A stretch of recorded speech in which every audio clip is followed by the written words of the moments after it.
ಹೀಗೆ ಈಗ ಆಲ್ರೆಡಿ ದರ ಏರಿಕೆಯಿಂದ ಕಂಗೆಟ್ಟಿರುವಂತ ಜನಸಾಮಾನ್ಯರಿಗೆ ಹಾಲಿನ ದರ ಏರಿಕೆಯ ಮುಖೇನವಾಗಿ ಮತ್ತೊಂದು ಬರೆ ಬಿದ್ದಂತಾಗಿದೆ. ಇದು ಮನೆ ಮೂರ್ಖ ಸರ್ಕಾರ ಅಂತ ಬಿಜೆಪಿ ಕಿಡಿಕಾರಿದ್ರೆ ಇನ್ನೆಷ್ಟು ಹೊರೆ ಹಾಕ್ತೀರಾ ಅಂತ ಜನ ಕೂಡ ಆಕ್ರೋಶವನ್ನ ವ್ಯಕ್ತಪಡಿಸ್ತಾ ಇದ್ದಾರೆ.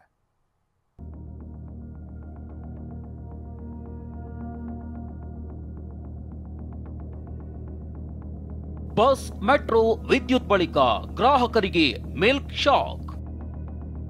ಪ್ರತಿ ಲೀಟರ್ ನಂದಿನಿ ಹಾಲಿನ ದರ ಬರೋಬ್ಬರಿ 4 ರೂಪಾಯಿ ಏರಿಕೆ. ಸಿಎಂ ಅಧ್ಯಕ್ಷತೆಯಲ್ಲಿ ನಡೆದ ಸಂಪುಟ ಸಭೆಯಲ್ಲಿ ಅನುಮೋದನೆ. ಕರ್ನಾಟಕ ಜನರಿಗೆ ರಾಜ್ಯ ಸರ್ಕಾರ ಮತ್ತೊಂದು ದರ ಏರಿಕೆ ಶಾಕ್ ನೀಡಿದೆ. ಬಸ್, ಮೆಟ್ರೋ, ವಿದ್ಯುತ್ ಬಳಿಕ ಕೆಎಂಎಫ್ ನಂದಿನಿ ಹಾಲಿನ ದರವನ್ನ ಹೆಚ್ಚಳ ಮಾಡಿದೆ. ಈ ಬಾರಿ ಪ್ರತಿ ಲೀಟರ್ ಹಾಲಿನ ದರ ಬರೋಬ್ಬರಿ 4 ರೂಪಾಯಿ ಏರಿಕೆಯಾಗಿದೆ. ಇಂದು ಸಿಎಂ ಸಿದ್ದರಾಮಯ್ಯ ನೇತೃತ್ವದಲ್ಲಿ ನಡೆದ ಸಚಿವ ಸಂಪುಟ ಸಭೆಯಲ್ಲಿ ಈ ತೀರ್ಮಾನ ಮಾಡಲಾಗಿದೆ. 5 ರೂಪಾಯಿ ಏರಿಕೆಗೆ ಬೇಡಿಕೆ ಇಟ್ಟಿದ್ದ ಹಾಲು ಒಕ್ಕೂಟಗಳು. ಸಚಿವ ಸಂಪುಟ ಸಭೆಯಲ್ಲಿ ಸಚಿವರು 5 ರೂಪಾಯಿ ಏರಿಕೆ ಮಾಡಬೇಕು ಎಂಬ ಬೇಡಿಕೆ ಇಟ್ಟಿದ್ರು. ಹಾಲು ಒಕ್ಕೂಟಗಳು ಕೂಡ ಇದೇ ಬೇಡಿಕೆಯನ್ನ ಇಟ್ಟಿದ್ದವು. ಈ ನಿಟ್ಟಿನಲ್ಲಿ ಸಂಪುಟ ಸಭೆಯಲ್ಲಿ ಸುದೀರ್ಘ ಚರ್ಚೆ ನಡೆಯಿತು. ಸಭೆಯಲ್ಲಿ 5 ರೂಪಾಯಿ ಏರಿಕೆ ಮಾಡಲು ಸಿಎಂ ಸಿದ್ದರಾಮಯ್ಯ ಒಪ್ಪಿಗೆ ಕೊಡಲಿಲ್ಲ. ಬದಲಾಗಿ 4 ರೂಪಾಯಿ ಏರಿಕೆ ಮಾಡಲು ಸಂಪುಟ ಒಪ್ಪಿಗೆ ನೀಡಿದೆ. ಹಾಗಿದ್ರೆ ಸದ್ಯ ಹಾಲಿನ ದರ ಎಷ್ಟಿದೆ, ಎಷ್ಟಕ್ಕೆ ಏರಿಕೆ ಆಯಿತು ಅನ್ನೋದನ್ನ ನೋಡೋದಾದ್ರೆ, ಮೊಸರು ದರ ಕೆಜಿಗೆ 50 ರೂಪಾಯಿನಿಂದ 54 ರೂಪಾಯಿ ಏರಿಕೆ. ಹಾಲಿನ ದರ ಮಾತ್ರವಲ್ಲ, ಮೊಸರು ದರವು ಪ್ರತಿ ಕೆಜಿಗೆ 50 ರೂಪಾಯಿಯಿಂದ 54 ರೂಪಾಯಿಗೆ ಏರಿಕೆಯಾಗಿದೆ.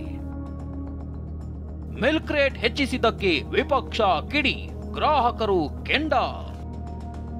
ಹಾಲಿನ ದರವನ್ನ 4 ರೂಪಾಯಿ ಹೆಚ್ಚಳ ಮಾಡಿರುವುದಕ್ಕೆ ವಿಪಕ್ಷ ಬಿಜೆಪಿ ನಾಯಕರು ಕಿಡಿಕಾರಿದ್ದಾರೆ.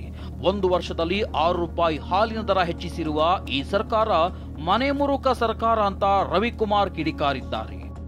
ಈ ಸರ್ಕಾರ ಏನಿದೆ ಮನೆ ಮುರುಕ ಸರ್ಕಾರ ಆಗಿದೆ ಅಂತೇಳಿ ನಾನು ಈ ಸಂದರ್ಭದಲ್ಲಿ ಹೇಳೋದಕ್ಕೆ ಬಯಸ್ತೇನೆ. ಯಾಕೆ ಅಂತಂದರೆ ಈ ಸರ್ಕಾರ ಈಗ ಹಾಲಿನ ದರವನ್ನು 4 ರೂಪಾಯಿಗೆ ಪರ್ ಲೀಟರ್, 1 ಲೀಟ್ರಿಗೆ 4 ರೂಪಾಯಿಯನ್ನೇ ಹೆಚ್ಚಿಗೆ ಮಾಡೋದಕ್ಕೆ ಈಗ ತಾನೇ ಕ್ಯಾಬಿನೆಟ್ನಲ್ಲಿ ನಿರ್ಧಾರ ಮಾಡಿದೆ ಅಂತೇಳಿ ನನಗೆ ಸುದ್ದಿ ಗೊತ್ತಾಯಿತು. ಮತ್ತೆ ಈಗ 4 ರೂಪಾಯಿ ಅಂದರೆ 1 ಲೀಟರ್ಗೆ 6 ರೂಪಾಯಿಯನ್ನು ಈ ಸರ್ಕಾರ ಹೆಚ್ಚಿಗೆ ಮಾಡಿದೆ 1 ವರ್ಷದಲ್ಲಿ.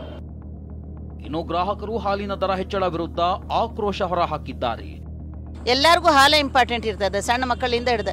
ಜಾಸ್ತಿ ಯೂಸ್ ಆಗೋದು ಸಣ್ಣ ಮಕ್ಕಳಿಗೆನ ಈಗ ಬಡವರು ಏನಾರ ಮಾಡಿ ಬೇರೆ ಏನು ಯಾವ ಹಾರಿದ್ರು ಹಾಲು ಮೇನ್ ಅಂತೇಳಿ ಹಾಲು ಕುಡಿಸ್ತಾ ಇರ್ತಾರೆ. ಅದರಲ್ಲಿ ಮತ್ತು ನೀವು ಜಾಸ್ತಿ ಮಾಡಿದ್ರೆ ಮತ್ತೆ ಹೆಂಗೆ ಕುಡಿಸ್ಬೇಕು ಅವರು? ಗೌರ್ಮೆಂಟ್ ಏನಾದರೂ ಹಾಲಿನ ದರ ಹೆಚ್ಚಳ ಮಾಡಿದ್ದೇ ಆದರೆ ಸೀದಾ ಅದು ರೈತರಿಗೆ ಮುಟ್ಟುವಂಥ ವ್ಯವಸ್ಥೆ ಮಾಡಬೇಕು.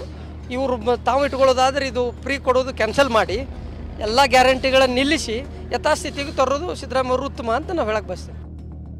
ಇನ್ನೊಂದೆಡೆ ಸಹಕಾರ ಸಚಿವ ರಾಜಣ್ಣ ಹಾಲಿನ ದರ ಏರಿಕೆಯನ್ನ ಸಮರ್ಥಿಸಿಕೊಂಡಿದ್ದು, ಬೇರೆ ರಾಜ್ಯಗಳಿಗೆ ಹೋಲಿಸಿಕೊಂಡ್ರೆ ಕರ್ನಾಟಕದಲ್ಲಿ ದರ ಕಡಿಮೆ ಇದೆ ಅಂತ ಹೇಳಿದ್ದಾರೆ.